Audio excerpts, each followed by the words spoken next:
Jean-Benoît Pilet. Jusqu'à présent, deux études ont été publiées sur base des données récoltées. La première cherchait à comparer les perceptions que les parlementaires et les citoyens ont des critères que les électeurs utilisent lorsqu'ils choisissent leurs futurs élus.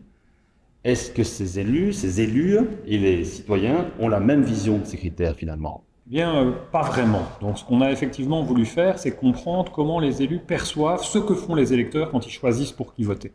Il y a deux grands modèles. Un modèle dit plus optimiste, qui perçoit l'électeur comme quelqu'un qui va prendre le temps de s'informer, qui va prendre le temps de regarder les programmes, qui va prendre le temps de réfléchir aussi à ce qu'a fait le gouvernement sortant et se dire est-ce que je suis satisfait ou pas satisfait de ce qu'a fait le gouvernement. Ça, c'est la vision plus de démocrate optimiste.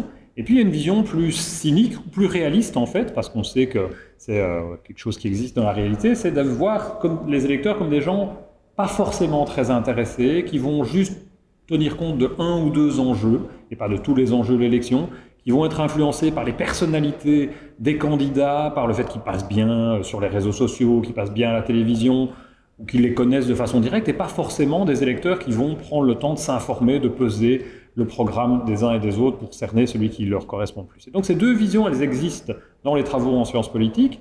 On sait qu'elles existent aussi chez les électeurs, donc ça on l'a confirmé, on sait qu'il y a des électeurs effectivement qui disent se placer plus dans une perspective informée, où ils vont véritablement passer du temps à comparer les programmes des partis, mais on a des électeurs qui admettent que la politique ça les intéresse pas vraiment, que donc ils vont plutôt faire ça rapidement sur la base de une ou deux idées. Et donc on voulait savoir, les élus dans tout ça, comment est-ce qu'ils se situent.